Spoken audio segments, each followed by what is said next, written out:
Hey there, ladies and gentlemen. Welcome to a new series, I guess.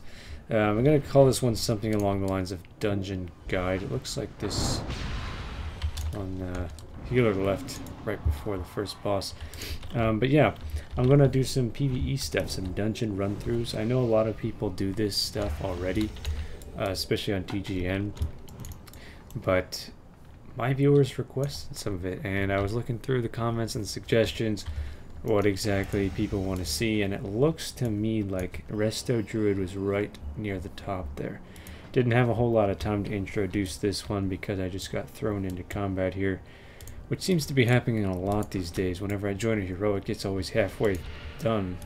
I guess healers are quitting because they can't handle it. But anyways, you can see I'm wearing a fair amount of PvP gear. There we go. Right. Wish he had done that, because I need to change my staff, but that's okay. We're going to show you some resto healing here, guys. Now, I need to kind of focus right now, so I won't be able to really tell you the strategy that I'm going through, but throughout the course of this this episode, we're going to see me doing some things, and I'll be talking about the strategy for Resto Druid and things like that. So, but as of right now, I'm kind of on my toes here, and I gotta focus. So, pardon me if I'm not explaining what I'm doing here. The shaman here not following the. He's not being very considerate, is he? He's just going standing in the middle of those tornadoes. So that's always fun. Oops. And so yeah, guys, I have quite a bit of healing experience. I think I really only started healing seriously in the days of Ulduar, when players were actually taking significant damage. Ulduar was a lot harder than Ice Crown and Trial of the Crusader. And I healed through a lot of Ulduar. I think I healed more than I tanked or DPS'd, so that's really when I started kicking it into gear as a healer, and ever since then I've kind of been on and off with it. But in Cataclysm, healing has changed so very much that it's a lot more difficult, I would say, but not to the point where it requires more reflexes. It just requires more planning. Mana you no longer can just spam heals whenever you want. You have to be very considerate of your mana pool. That was a nice little run there. This actually could be used for healing, so I'm going to go and greed that. But yeah, guys, I don't actually do a whole lot of PvE stuff. That's why I'm wearing PvE gear. Whew. What is that? So good. Look at this thing. It's like a pastry. I don't know what it's called, but it's amazing. Jeez Louise. Sorry, I didn't eat lunch. It's like 4 o'clock, so I'm starving. I wanted to get this done before later on today. But anyways, guys, healing is very, very different in Cataclysm. If you haven't gotten around to it yet, or you've never healed before, you need to do some research. You can't just waltz into it, otherwise you're going to get owned and vacate your team like the guy before me did. But one thing you don't have to be concerned about is crowd controlling, unless you are a shaman, or maybe I throw thorn or entangling roots up every now and then. But for the most part, you just focus on healing your group. There's not a whole lot of other duties in that. So it's for those of you guys that are really technical players and you like to do your own thing. You don't like to rely on other people so much. Healing is going to be for you.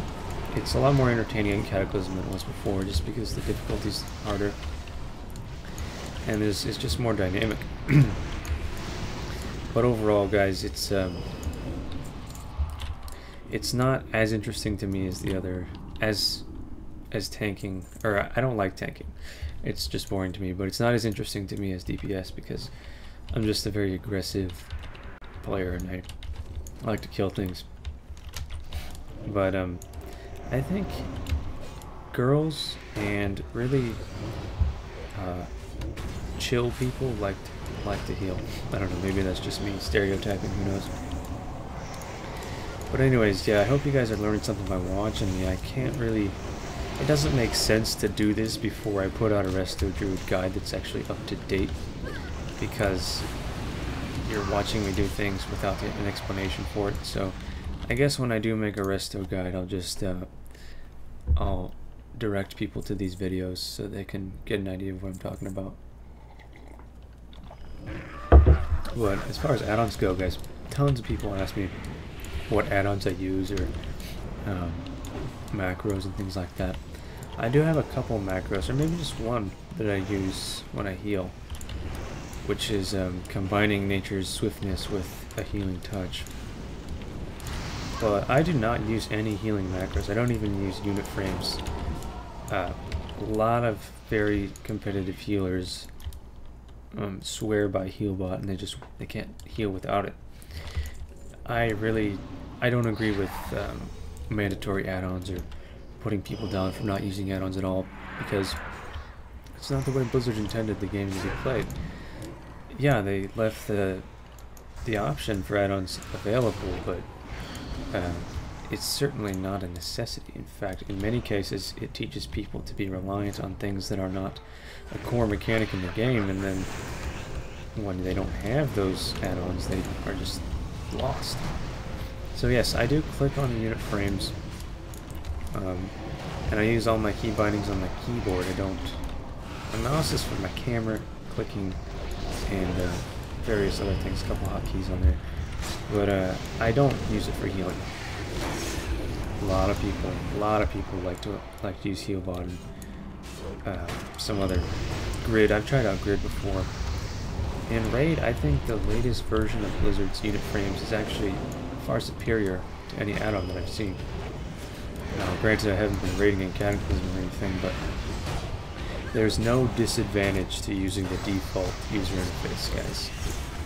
So I appreciate it when you guys recommend add-ons to me, but most of the time I don't even consider it, because it's just not the way I play. It's like, a good analogy is using those turbo boost console controllers when playing like a Mario Kart or something. It's just like an advantage, a perceived advantage that you don't need. Pardon me. But anyways, guys, I'll try to talk about the gist of Restoration Druid while I'm running through this. The spell that was changed the most in Cataclysm in 85 is Life Bloom. You can only have Life Bloom up on one target at a time, unless you're in tree form. That's the exception. But Life Bloom should be the core healing spell that you use on the tank. You should always have 3 stacks up on the tank when he's taking significant damage like that. And the other spells are built around complementing Life Bloom. In 4.06, they made it so that Regrowth will refresh a stack of Life Bloom on your target, whereas Nourish and Healing Touch already did that.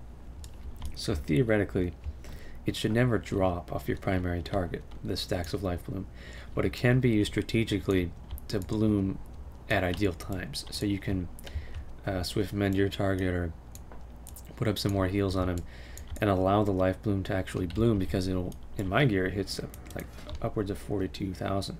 And I'm wearing some greens here, as well as PvP gear.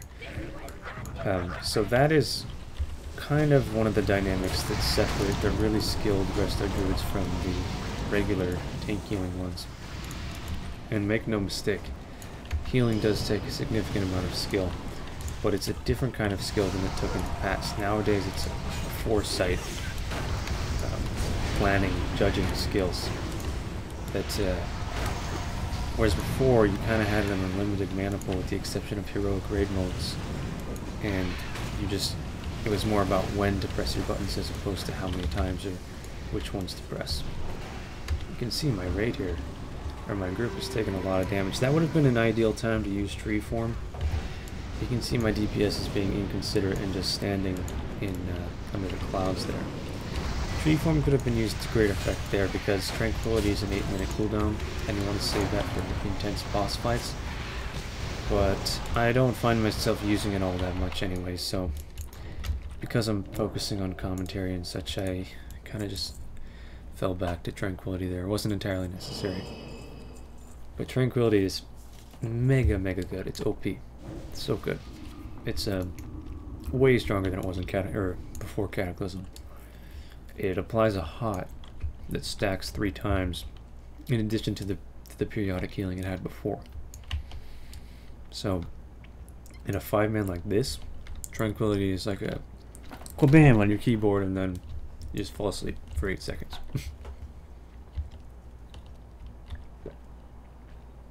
This is actually my second time going through this dungeon on Heroic, and my first time healing it, so I'm really not sure what to expect from these boss fights. But a lot of the times groups wipe is because of the healer.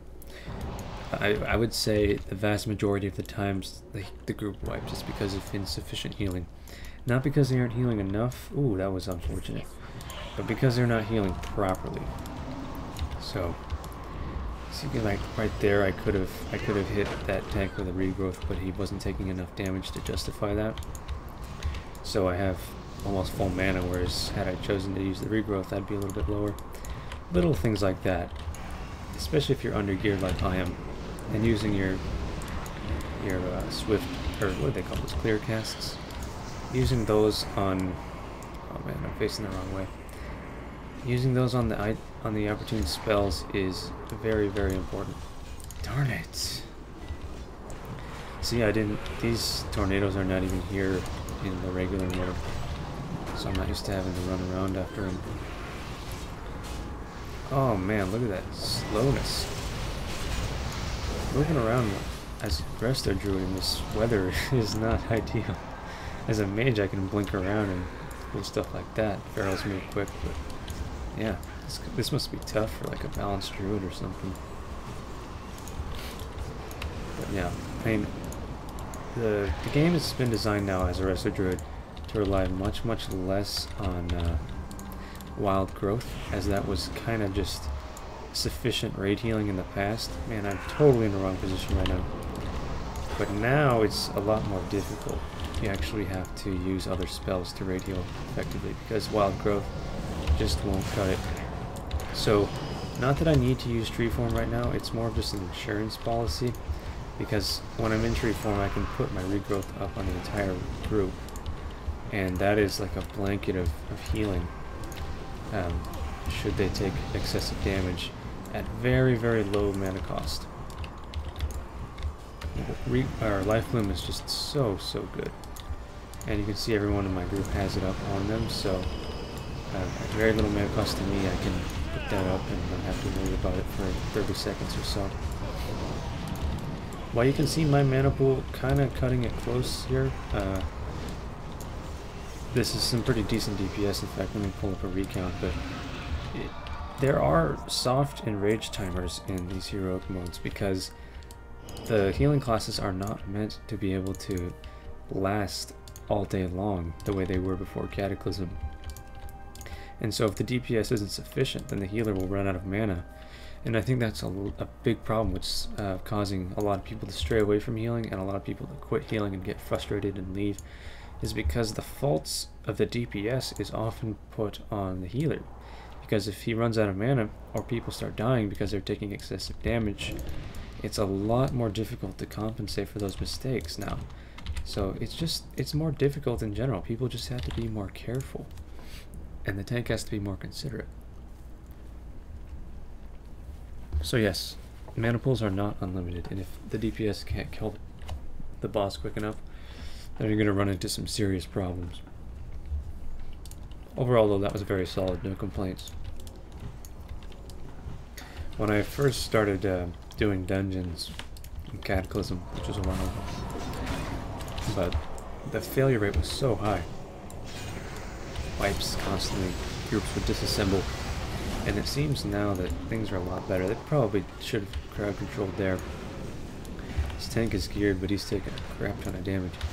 See, because he's inconsiderate and he didn't wait for crowd control in this instance, I don't even really have time to heal DPS very much for a moment there, because he was taking so much damage. Which is cool. Just to be clear, I tend to get bored when I heal. Before Cataclysm, I was what I call tree firing, which is basically you heal with hots and then you DPS in between moonfires, wraths, starfires, all that stuff.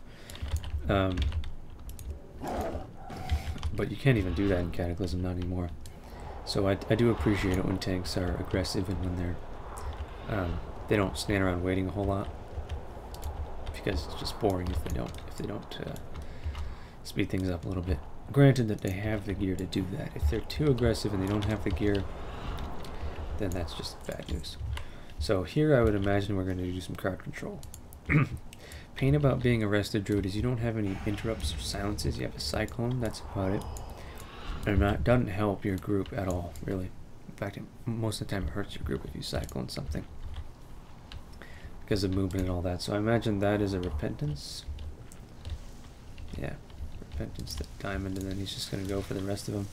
Running ahead there, he was expecting me to be right behind him, but running into a situation like that, especially before the crowd control's up, a lot of damage going to be coming in, so I got to stay on my toes. And I'm taking spell damage from that character over there, so if he doesn't do something like that, we could run into some issues here. We should be okay though, I can probably go through all that.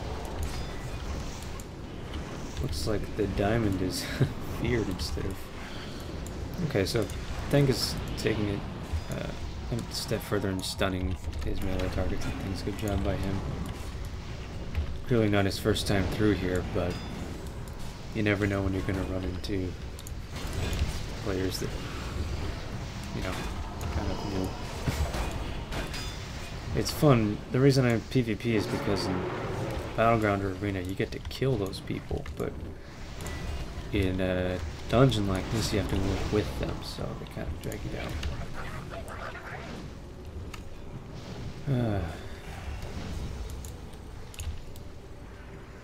So yeah, kind of dull here.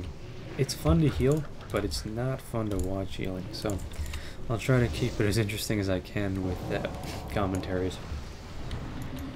But seeing as this is the first episode of this series, then I'll try to keep it pretty serious and try to talk about the class as much as I can.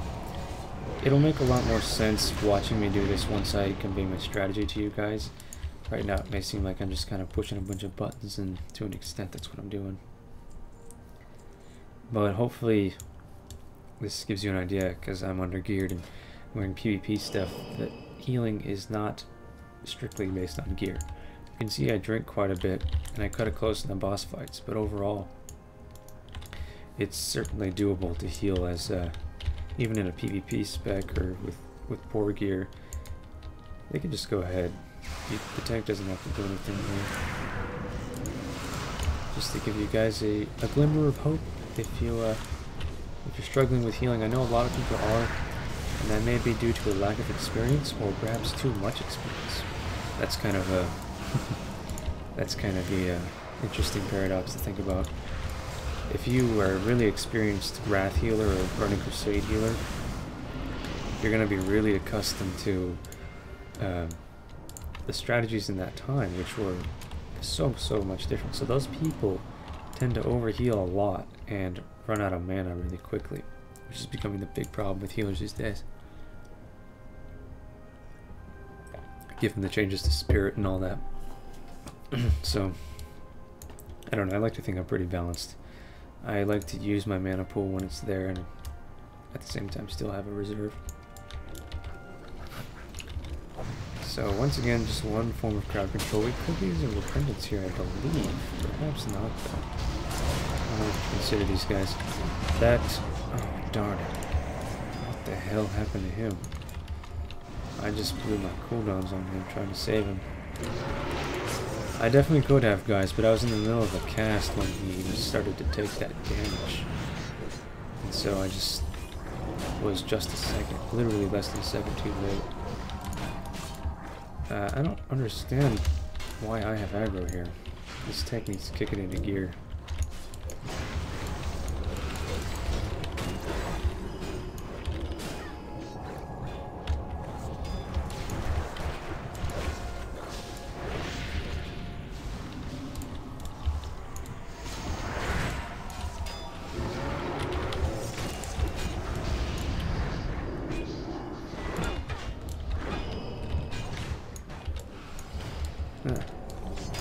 1 second left on the tree form.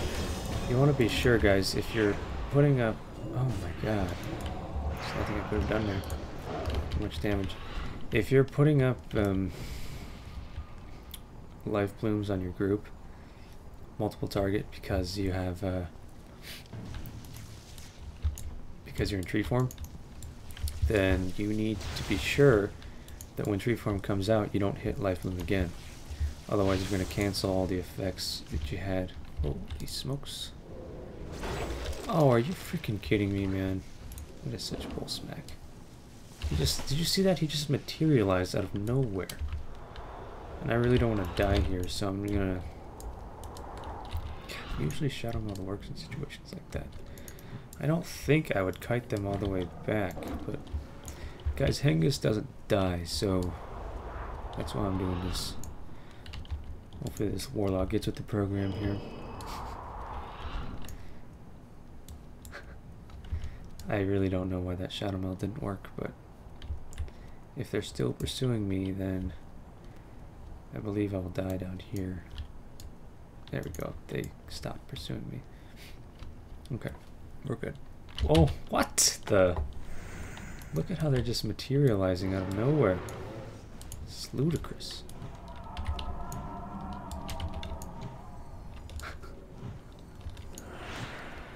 Oh my gosh. It's ridiculous. It's absurd. Shadow Meld doesn't work on them, and they chase you all the way down the instance. Cool. Oh, and they trick you into thinking that your aggro is gone, and then just materialize out of space.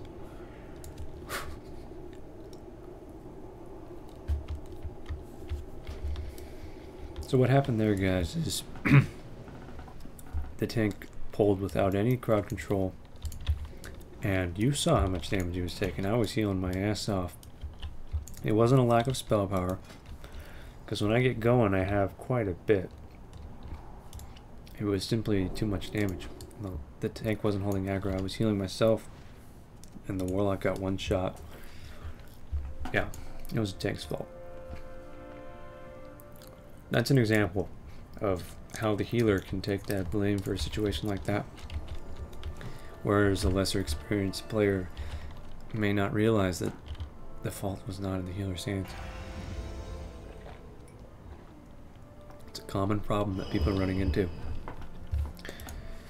If anybody knows the name of this treat here, I think it's French. I think they call it Madeleine or something, but it's not. They're usually shaped like clams or mussels or something. They're so good.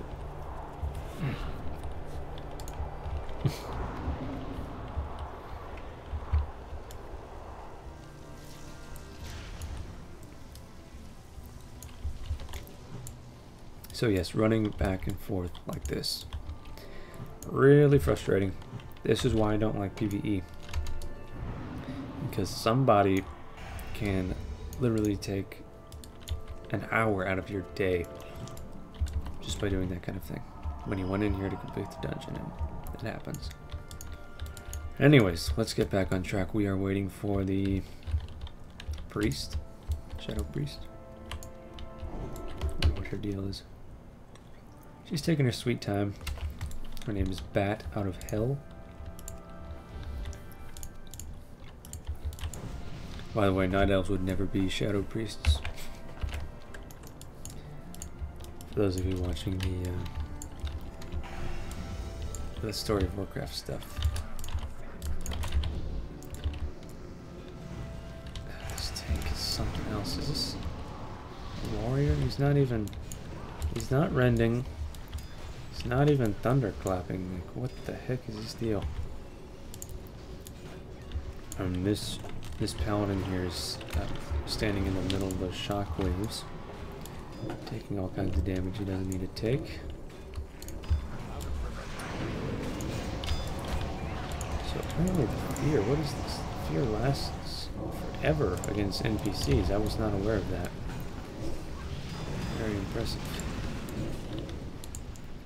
Repentance has got another 16 seconds on it. You can repentance these guys, by the way. So the fact that they didn't do that initially was really, really sad. I don't talk in dungeons, by the way. I just do my job. Because if I talked, I'd probably be getting pissed off all the time. So let's see here. We can't use repentance, fears, or roots on them when they're in that electric pyramid. So what I like to do, because I've tanked this myself, is pull them up those stairs with a fairy fire or a heroic throw or whatever, and just bring them up there and then crowd control them, kiting them a little bit. But it doesn't seem like that's what this guy wants to do. I'm gonna root this fellow here. He's doing it a little bit. He's doing his best. And of course he's gonna stand in range of the rooted target. Oh, now somebody's gonna break him out of it. Roots are very effective, guys. If you don't know that, surprise. They are so good. They CC for as long as the others do. The only thing is you have to use them on a melee target, because obviously people will just cast spells on you if they're rooted in place. But if they're melee, they can't do diddly squat. Okay, so we are going to be just fine here. Nicely done. This tank's name, I'm on crack. Banging 7-gram rocks. He's got 1 cure. Go. 1 speed, 1 gear. Now I wonder if he would actually consider picking a fight with this warlock here. His name is Kazir. What do you guys think? Let me know in the comments below. Who'd win in a duel? This I'm on crack character or Kazir?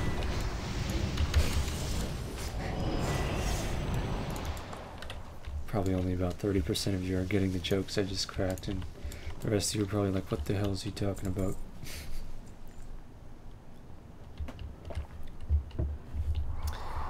Okay, so last boss is close. His name, what is his name? I don't even remember. But if you've been watching Story of WoW stuff, this area here, what do they call this? Vortex Pinnacle. This is the domain of Alakir, who is the air elemental lord, one of the original 4 that were imprisoned by the old gods, or imprisoned by the Titans. But in this timeline in Cataclysm, the old gods are obviously much more prevalent than they were before, and the elemental lords like Neptune and Alakir and Therazane do not seem to be loyal to the old gods one bit, Ragnaros being the exception. So that is an interesting development that I would like to see explained, but of course, because it's WoW, I really doubt they're actually going to do that properly. Give us a reason as to why on earth the elemental lords are freelancers. They're free agents, so to speak. They're doing what they want. This guy here, Assad, he's one of Alakir's. There are high-ranking lords within the elements themselves. Ragnaros has a couple that you fight in Hyjal, but he's one of them, and so is the guy in the lost city of Tolvir. They are very powerful air elementals. There he goes. Whew. So this boss, I'm sure you've all seen it. I think the only difference in heroic mode is he spawns little sparkly things that look like, yeah, those little suckers over there look like stars almost, that they do AoE damage.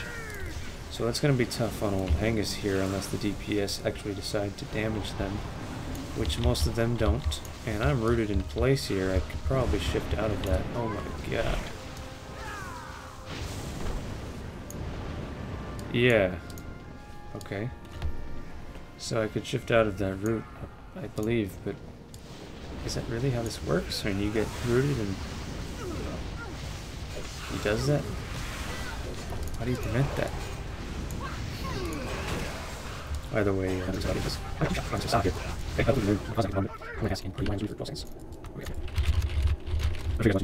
But like I said, this is the first time he's first time I'm not sure. So I don't know exactly what happened. But not this side. He said, "You all gotta jump around in that foot. Jump around, jump around." So he's. I should just keep moving. This jump is actually decent thing. I'll try to make this so stuff doesn't. So yeah, I'm imagining just keep moving and just like that. Which is really fun for the rest of the heals cast. So it works out very well for that. So I think I should try that next again. So okay.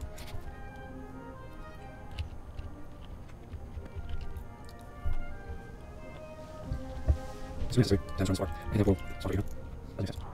So right away, because takes some on this. I didn't get sorry. So I didn't even hear that line, so there we go. Yes, I'm used to it. Personally, I used to do this all the time, but I stopped because then you can't go with it. Basically, raising here and all this stuff you spent days scattering is useless. Because then we can just like doing just doing 20 things. But it's something, we all see if I can catch it in the Keep moving, son. Be sure to choose this one. Here, damage. Increases haste by 252. And then anytime one of your hots heals, it has a chance to apply that fatty debuff, or that fatty spell power stack. I love it. So I'm keeping it moving here, guys. Oh, look here! You're selling cause for aid! Now look here, didn't that sound like an Arabian name or something? And these guys are wearing turbans. What is up with that? I don't... What the heck? Like, when did the air elementals become... Interesting. Oh, and you can shift out of it. Nice.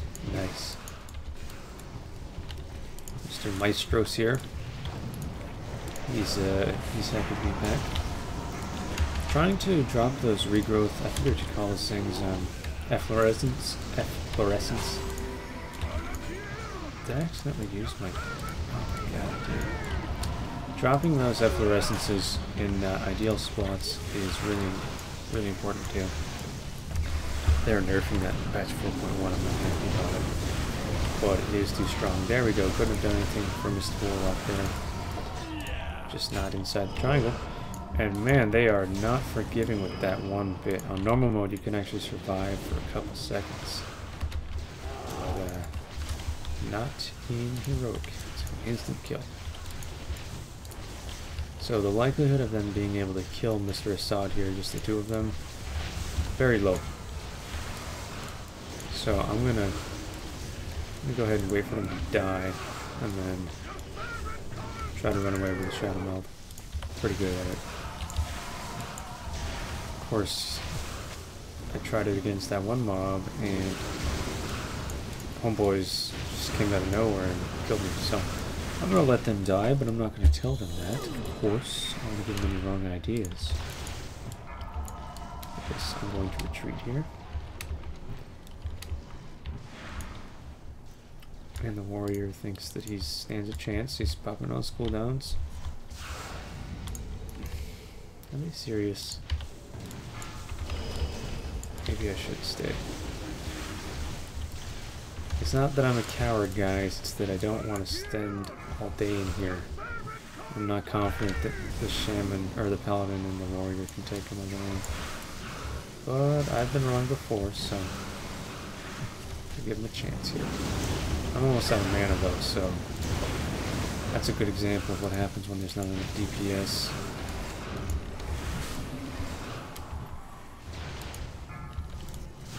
I don't care, your servant calls for aid. One last evaluation, and there's no way. No way they're gonna kill him, so not turning back this time, guys. Scenarios be with you.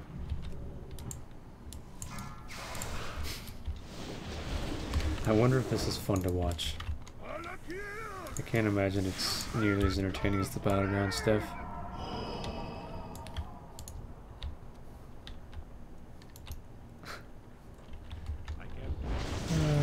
Brother.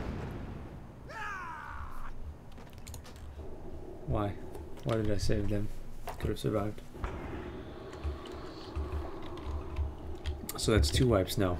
I may chipmunk for those last 2, I'm not sure. Those guys have seen my series, chipmunk means fast forward, very fast. Or I may just put it out there, I'm not sure. I would see.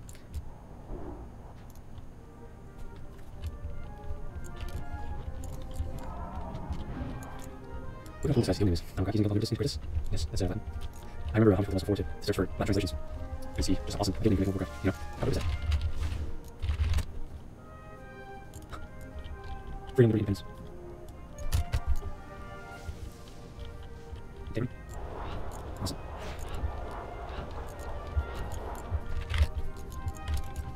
Okay, so back is hopefully eating this time. Oh, something's surprised for a pig. Lovely. That's a good. Yes, eat that big bitch on here. Let's just see on the outside. Oh, look, we get a 5 6 10 12. So we can.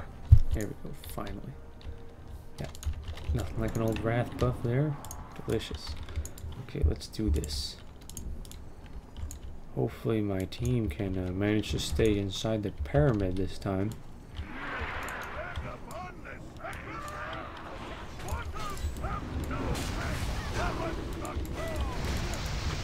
Be sure to stay moving.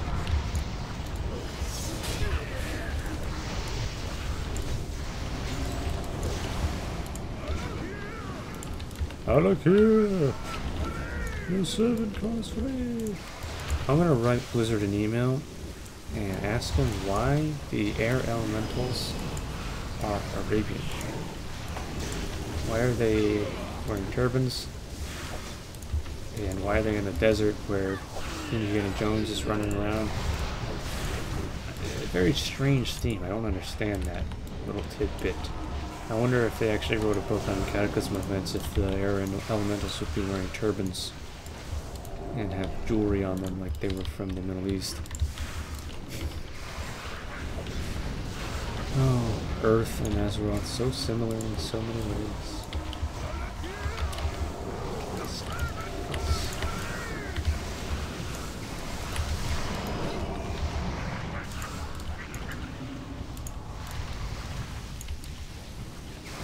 Ooh, close call. Not paying attention there. That would have been hilarious if I died. They'd all be flaming me so hard.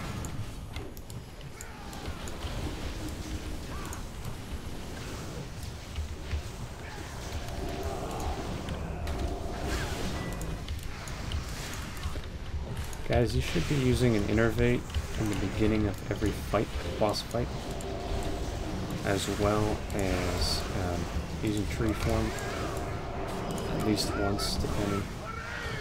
And the tree form should be used halfway mana pool so that you can conserve your mana through the use of life leaving multiple targets, or in an emergency situation when you just need extra healing. But not using your cooldowns like innervate and tree form really limits the class significantly. I wonder which is more mana efficient, shifting out of that bear form or just dispelling it. Let's see. Bear form 744 mana. Remove corruption is 3,500. What? It's bull smack. Okay, so that is it, guys. Ooh, yes. Need that. Use that. Watch how many people roll need on the orb. Look at his turban. That's all that's left of him. I'm sorry, Assad. I'm sure Alakir will hold a funeral for you. Okay, guys, that's all I have for you. I suppose we'll be doing more of these in the future. Just let me know which classes you want to see. I have some recommendations for a Frost Mage, Resto Druid, Bear Tank, Feral DPS. I'm not going to do Balance anytime soon, sorry. And Hunter. So I'm down to do any of those. You be sure to let me know. I'll see you guys in the next one. Bye-bye.